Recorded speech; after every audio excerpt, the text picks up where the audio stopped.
لو تناهيتم إلى سر الحياة وصنعتم كائنا حيا نرى لم نزد إلا يقينا بالإله لم نزد إلا يقينا بالإله. بسم اللہ الرحمن الرحیم. ایک بار پھر ہم آپ کی خدمت میں مخاطب ہیں. میں ہوں بابر پٹھان القاسمی اور میرے ساتھ ہے مفتی عبدالرحیم بلالی صاحب. السلام علیکم مفتی صاحب. وعلیکم السلام ورحمۃ اللہ وبرکاتہ. مفتی صاحب ہماری خدمت میں کچھ سوالات آئے ہیں، پہلے یہ سوال لیتے ہیں. یہ پہلا سوال آیا ہے محمد ایاز پٹن دیور سے. یہ کہتے ہیں کہ مسجد میں کھانا پینا کیسا ہے؟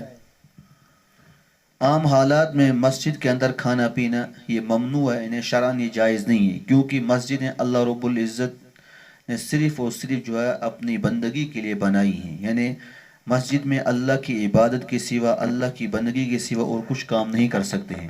اب اگر کہیں مجبوری ہو کھانے پینے کی تو علماء کرام فرماتے ہیں کہ اعتکاف کی نیت کر لے انسان تو اس صورت میں جو ہے مسجد میں کھا پی سکتا ہے.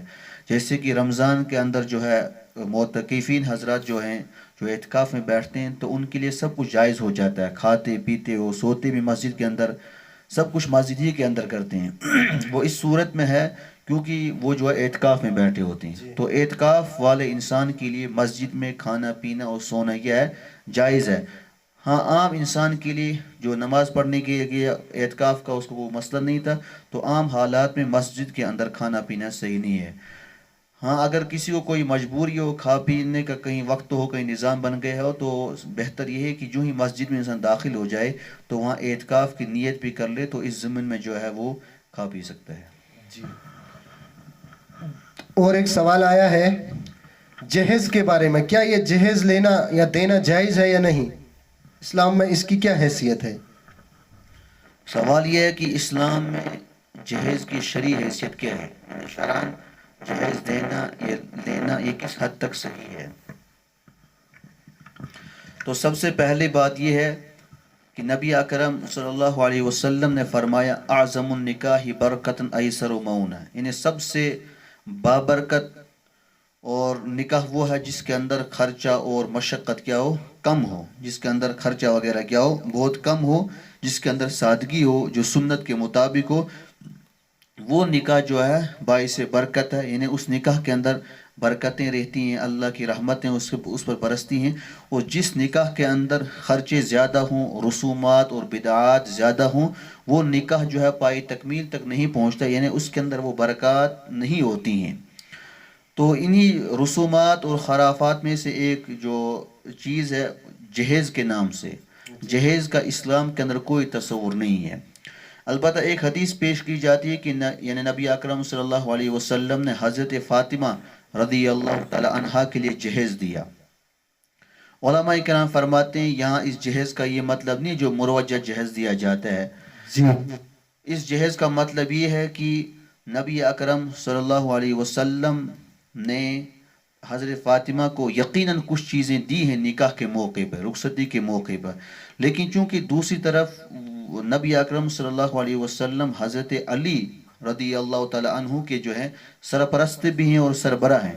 اس سرپرستی کی وجہ سے ان کے اوپر ایک حق بنتا تھا. نہیں اس اعتبار سے جو ہے نبی اکرم صلی اللہ علیہ وسلم نے کچھ بنیادی چیزوں کو ان کو دیا حضرت فاطمہ کو، جو کہ حضرت علی رضی اللہ عنہ کے پاس اتنی وہ مالی وسعت نہیں تھی کہ فاطمہ رضی اللہ عنہ کی وہ بنیادی چیز بھی ادا کر سکیں.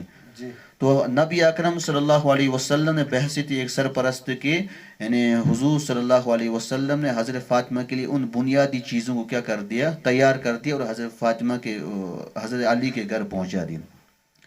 البتہ آج کل جو جہیز کی ایک رسم بد چلی ہے معاشرے کے اندر، جس نے جو ہے نکاحوں کو بہت مہنگا کر دیا ہے.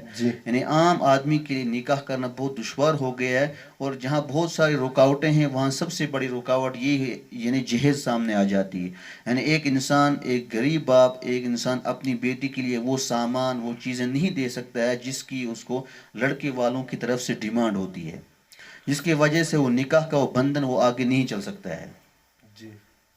اگر ایک والدین اپنی خوشی سے اپنی لڑکی کو کچھ دے، اس کو جہیز کہا جاتا ہے. یعنی اپنے نکاح کے موقع پر ایک والد جو ہے اپنی بیٹی کو یا رخصتی کے موقع پر جو کچھ سامان وغیرہ دیتا ہے اس کو جہیز کہتے ہیں.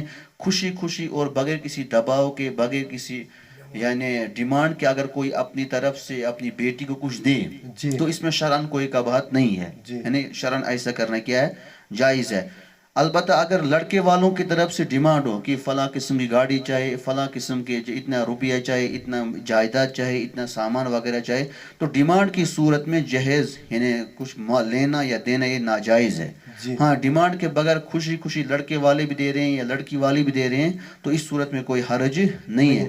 البتہ بہتر یہ ہے کہ موجودہ حالات میں اگر کسی کو اپنی بیٹی کو نکاح کے موقع پر کچھ دینا ہی ہے تو ٹھیک ہے دے, لیکن اس کی کیا مجبوری ہے کہ اسی نکاح ہی کے دن وہ سب کے سامنے اس کو لے جا رہا ہے. اس سے جو ہے اس غریب بیچارے کا, اگرچہ دونوں یہ خاندان والے راضی ہیں لینے اور دینے پر اور ڈیمانڈ بھی دی ہے, اگرچہ اس صورت میں جائز ہے, لیکن چونکہ ایک ایسے معاشرے میں رہ رہا ہے جس کے اندر یہ ایک رسم بد چلی ہے, لہذا اس سے بچنے کے لیے, اس پر روک تھام کرنے کے لیے یہی کہا جائے گا فی الحال کچھ دن رک جائیے.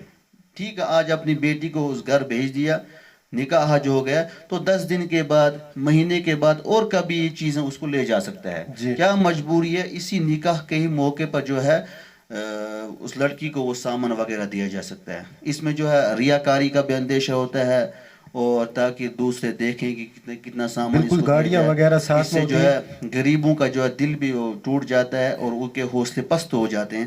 تو خلاصہ کلام اس سوال کے ڈیمانڈ کی صورت میں جہیز کا لینا یا دینا یہ دونوں کیا ہے, منع ہے اور ناجائز ہے. البتہ اپنی خوشی سے, اپنی چاہت سے کوئی اپنی بیٹی کو کچھ دیتا ہے اور لڑکے والوں کی طرف سے بھی کوئی مانگ وغیرہ نہیں ہے تو اس صورت میں دے سکتا ہے. تو بہتر یہ ہے کہ نکاح کے موقع پر نہ دے, 1 مہینے کے بعد یا 2 مہینے کے بعد, اور اس کے علاوہ جب چاہے دے سکتا ہے. اور ایک سوال کیا ہے وسیم صاحب گٹلی باغ گاندربل سے, یہ کہتے ہیں عشاء کے بعد مرغا اذان دینا کیسا ہے؟ مرغا اللہ رب العزت کا یہ بھی ایک مخلوق ہے اور ایک حلال جانور اس کو تصور کیا جاتا ہے, چاہے مرغا ہو یا مرغی ہو. اب اذان کا مسئلہ کہ مرغے کی اذان دینا کیسے ہے یا بے وقت جو اذان دیتا ہے, اس کے بارے میں کوئی قباحت تو نہیں ہے. تو خلاصہ اس سوال کے جواب کا یہی ہے کہ مرغا جب بھی اذان دے, چاہے وہ نماز کے اوقات ہوں یا نماز کے اوقات کے علاوہ کوئی دوسرا وقت ہو, مثلا سوال کے اندر لکھا کہ عشاء کے بعد اذان دے رہے, تو اس میں کوئی قباحت نہیں, کوئی حرج نہیں ہے. یعنی یہ جو معاشرے کے اندر تصور ہے کہ ایسا مرغا گھر میں رکھنا صحیح نہیں ہے یا اس سے جو ہے گھر میں نحوست آ جائے گی یا کچھ پریشانی ہو جائے گی, یہ صحیح خیال نہیں ہے. ایک حدیث میں آپ نے فرمایا کہ مرغ جب اذان دیتا ہے, یعنی مرغا جب اذان دیتا ہے تو اس وقت وہ اللہ کے فرشتوں کو دیکھتا ہے, یعنی اللہ کے فرشتے اس کو دکھائی دیتے ہیں, تب جا کر یہ کیا دیتا ہے, اذان دیتا ہے. لہذا اس وقت تم جو اس کی اذان سن رہے ہیں, اللہ کے نبی علیہ السلام فرمایا تم اس وقت اللہ کا فضل مانگو, یعنی اللہ سے اس کا فضل مانگو. اللہم انا نسألک فضلا, یا اللہ میں آپ سے آپ کا فضل مانگتا ہوں. تو اگر اذان مرغے کی اذان دینا کوئی بری بات ہوتی تو حضور صلی اللہ علیہ وسلم کوئی دوسری دعا تلقین کرتے, لیکن آپ نے کیا فرمایا کہ جب مرغا اذان دے تو اللہ کا فضل ہی تلاش کرو, اس کے علاوہ اور کچھ مت. تو اس سے ہی ثابت ہوتا ہے کہ مرغا چاہے رات میں اذان دے, دن میں اذان دے, کسی وقت دے, تو یہ کوئی بری چیز نہیں ہے, نہیں اس کو منحوس سمجھنا چاہیے. یہ تصور جو ہے غلط ہے. جی ایک اور سوال ہے کہ اگر ڈاکٹر نے منع کیا ہو ناک میں پانی چڑھانا تو وضو کے حال میں کیا کرے گا وہ؟ وضو کے اندر ناک میں پانی ڈالنا یا کلی کرنا یہ مصنون اعمال میں سے ہے. یعنی وضو کے اندر جو 4 فرض ہیں, ان فرائض کے علاوہ کچھ وضو کی سنتیں بھی ہیں. ان سنتوں میں سے ایک سنت یہ کہ انہیں ناک کے اندر کیا پانی چڑھانا. اب اگر کسی انسان کو ناک کے اندر ماہر دیندار طبیب نے جو ہے پانی کا ڈالنا دشوار یعنی منع کر دیا ہو, یعنی آپ جو ہے پانی ناک کے اندر پانی نہیں ڈال سکتے ہو کیونکہ آپ کی بیماری بڑھ جائے گی یا جو ہے کسی عضو کے تلف ہونے کا اندیشہ ہے, تو اس صورت میں ناک میں پانی نہ ڈالا جائے بلکہ انگلی کو جو ہے تر کیا جائے, تو جہاں تک ہو سکے انگلی کو ناک کے اندر پھیر دے, تو اس سے جو ہے اس کے غسل اور وضو میں کوئی فرق نہیں پڑے گا, یعنی فرض اور سنت ادا ہو جائے گی. اگر واجب ہو جائے اس پہ غسل تو اس حال میں بھی ہو جائے گا, یعنی غسل کے اندر ناک میں پانی چڑھانا یہ فرض ہے. وضو کے اندر ناک میں پانی چڑھانا کیا ہے, سنت ہے. اگر انسان وضو کے اندر کسی وقت ناک میں پانی نہ بھی ڈالے، چاہے عذر ہو یا عذر نہ ہو، تب بھی اس کا وضو ہو جائے گا، کیونکہ 4 اعضاء کا 4 فرض جو وضو کے اندر ہیں ان میں سے ناک میں پانی ڈالنا نہیں ہے، یعنی وضو کے اندر ناک میں پانی ڈالنا سنت ہے. سنت کے چھوٹ جانے سے وضو کے اندر کے اوپر کوئی اثر نہیں پڑے گا. ہاں غسل کے اندر جو ہے ناک میں پانی ڈالنا کیا ہے؟ فرض ہے. فرض ہے جی. یعنی اگر کسی کو ناک میں پانی ڈالنا بھول گیا غسل کے اندر تو اس کا غسل ہی نہیں ہوا جی. لیکن اگر اس کو ڈاکٹر نے جو ہے منع کی ہے پانی کے چڑھانے سے کہ آپ کے جو ہے بیماری بڑھ سکتی ہے پانی ڈالنے سے، تو علماء اکرام یہی فرماتے ہیں کہ اس وقت جو ہے جہاں تک اس کو ممکن ہو سکے تر انگلی جو ہے میں نے اس سے تھوڑا مسح کر لے اسے، جی. جس طریقے سے سر کو انسان مسح کرتا ہے، تر ہاتھ استعمال کر کے، بھیگا ہاتھ استعمال کر کے، ایسے جو ہے پانی کے اندر تھوڑی بہت انگلی تر کرے اور ناک کی جو ہے تو اس کا اندر سے کچھ مسح کر لیا جائے، تو یہ کلی کے یعنی ناک میں پانی چڑھانے کی قائم مقام سمجھا جائے گا. جی. یعنی اس کا غسل ہو جائے گا، غسل میں کوئی فرق نہیں پڑے گا. جی. اور ایک سوال ہے شیر علی خان صاحب، یہ بمبئی سے کرتے ہیں کہ غیر مسلم دونوں لڑکے آ رہے تھے تو وہ راستے میں گرنے لگے تو ایک مسلم لڑکی نے دیکھا اسے تو اس نے بسم اللہ پڑھا، تو یہ کیسا ہے مفتی صاحب؟ بسم اللہ پڑھنا کوئی ضروری نہیں تھا. اگر کسی نے بسم اللہ پڑھ لیا، کوئی غیر مسلم گر گئے یا کسی غیر مسلم کو کوئی تکلیف دے گی اس نے، اگر کسی مسلم نے اپنی جگہ جب بسم اللہ پڑھ لیا تو اس میں کوئی حرج نہیں ہے، ضروری نہیں ہے. جی. یعنی پڑھنا ضروری نہیں ہے. جی. اگر پڑھ لیا تو کوئی حرج بھی جی نہیں ہے. جی. اور اسلم خان صاحب سوال کرتے ہیں کہ دعا کے لیے کتنے ہاتھ اٹھانے چاہیے؟ کتنے ہاتھ اٹھانے چاہیے اوپر، اور کیسے اٹھانے چاہیے؟ جی. جی.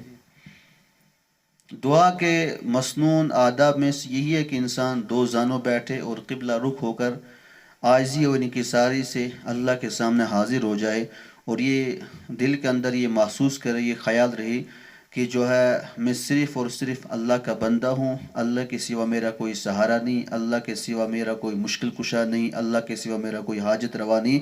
اس یقین کے ساتھ انسان اللہ کے سامنے حاضر ہو جائے کہ جو بھی کچھ مجھے ملنا ہے اسی در سے ملے گا، اس کے علاوہ کسی اور در سے مجھے نہیں ملے گا. یعنی محتاج محض انسان اپنے آپ کو سمجھ کر اللہ کے سامنے حاضر ہو جائے بڑی عاجزی اور انکساری کے ساتھ. تو آداب یہی کہ مسنون یعنی 2 زانوں بیٹھ جائے اور قبلہ رخ بیٹھ جائے اور اپنے دونوں ہاتھوں کو سینے کے مقابل جو اٹھائے، یعنی سینے کے مقابل اٹھائے اپنے دونوں ہاتھوں کو، اور بیچ میں تھوڑی بہت غیب رکھے، خلا بیچ میں رکھے.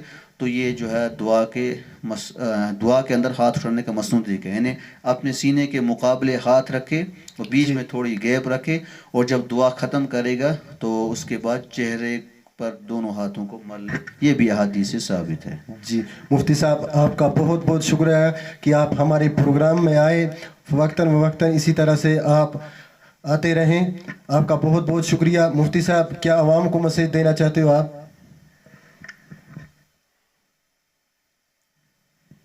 اللہ رب العزت کا فضل کرم احسان ہے کہ اللہ رب العزت نے ہمیں جو ہے مسلمان بنایا ہے. اس کا مطلب یہ ہے کہ ہم سب نے جو اللہ رب العزت کے ساتھ یہ عہد کیا ہے، ایک وعدہ کیا ہے کہ یعنی ہم نے اللہ رب العزت کو اپنا رب مانا ہے، چاہے خوشی ہو، غمی ہو، دکھ ہو، سکھ ہو، ہر حال میں ہمیں رب العزت سے جو ہے راضی ہی رہنا چاہیے، یعنی رضا بالقضاء. ہر حال میں ایک مسلمان بندہ اللہ کی طرف سے جو بھی فیصلے ہوتے ہیں ان پر ہمیشہ کیا رہے؟ راضی رہے، خوش رہے. کبھی انسان کو غم بھی ہوتا ہے، کبھی خوشی بھی ہوتی ہے، کبھی دکھ بھی ہوتے ہیں، کبھی سکھ بھی ہوتے ہیں. کبھی بھی انسان کو اللہ کے بارے میں غلط گمان نہیں کرنا چاہیے. اللہ جو کرتا ہے اس کے بندے کے حق میں وہ بہتر ہی ہوتا ہے.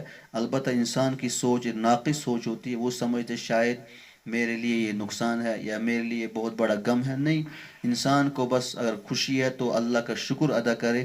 اگر انسان کو کبھی غم سوار ہو جائے، کوئی تکلیف آ جائے، کوئی مصیبت آ جائے تو صبر کا جو ہے صبر سے وہ کام لے. حدیث پاک میں آیا ہے کہ الصبر عند صدمۃ الاولی، یعنی پہلے ہی انسان اول وہلے میں انسان صبر سے کام لے. صبر کرنے کی بہت بڑی فضیلت احادیث میں آئی ہے، اور قرآن کریم میں بھی جو اللہ رب العزت نے فرمایا ہے اللہ رب العزت جو ہے کل قیامت کے صبر کرنے والوں کو بے حساب کتاب جو ہے اجر عظیم دیں گے. اور ایک حدیث میں آتا ہے کہ جن لوگوں نے مصیبتوں پر، پریشانیوں پر، تکلیفوں پر دنیا کے اندر صبر کیا ہوگا تو کل قیامت کے دن اللہ رب العزت جب ان کو وہ اجر و ثواب اس کا بدلہ دیں گے تو اس وقت وہ لوگ جنہوں نے دنیا کے اندر صبر نہیں کیا ہوگا وہ اس وقت اپنے آپ کو جو ہے کینچیوں سے کاٹیں گے، کہیں کہ کاش ہم نے بھی جو ہے دنیا کے اندر کیا ہوتا، صبر کیا ہوتا، آج ہمیں بھی جو ہے یہ اجر عظیم یہاں سے ملتا. تو الغرض ہم مسلمان ہیں، ہمیں جو ہے ہر اعتبار سے، ہر حال میں اللہ سے جو ہے خوش رہنا ہے، اللہ کے تمام فیصلوں پر جو ہے ہمیں راضی رہنا ہے.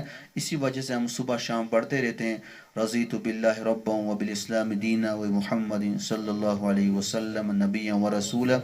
اور آخری بات یہی ہے کہ ہم جو ہے اس حال میں زندگی گزاریں کہ اللہ رب العزت کی طرف سے موت جو ہے اٹل ہے، کبھی بھی انسان کو موت آ سکتی ہے اور مرنا یقینی ہے، لیکن مرنا کب ہے ہر انسان اس سے بے خبر ہے، یعنی موت کب آنی ہے سارے انسان اس سے کیا ہے، بے خبر ہیں. البتہ یہ ایک بات یقینی ہے کہ موت کا آنا ہر ذی روح کے لیے کیا ہے، یقینی ہے، لہذا کبھی بھی انسان کی موت آ سکتی ہے. ملک الموت نہ کسی کے بچپن کا انتظار کرتے ہیں، نہ کسی کی جوانی کا انتظار کرتے ہیں، نہ کسی کے بڑھاپے کا انتظار کرتے ہیں، بس اپنے وقت پر موت حاضر ہو جاتی ہے. لہٰذا مرنے سے پہلے ہم مرنے کی کیا کریں، تیاری کریں. عقل مند انسان وہ ہے جو مرنے سے پہلے مرنے کی تیاری کرے، اور نادان اور بیوقوف انسان وہ ہے جو مرنے سے پہلے مرنے کی تیاری تو نہ کرے، البتہ اللہ رب العزت پر جو ہے لمبی لمبی امیدیں اور تمنائیں اور آرزویں باندھے کہ اللہ غفور رحیم احکم الحاکمین وغیرہ وغیرہ. تو اصل یہ انسان اس حال میں دنیا کے اندر رہے کہ مجھے مرنا ہے، اور مرنے کے بعد اپنی ساری زندگی کا اللہ کی بارگاہ میں کیا دینا ہے، جواب دینا ہے. حساب دینا ہے. وآخر دعوانا الحمدللہ رب العالمین. اگر آپ نے ہمارے چینل کو ابھی تک سبسکرائب نہیں کیا ہے تو سبسکرائب کا لال بٹن دبا کے بیل آئیکن کو کلک کر کے آل نوٹیفیکیشن کو جاری کر دیجئے تاکہ آنے والا ہر ویڈیو پہنچے سب سے پہلے آپ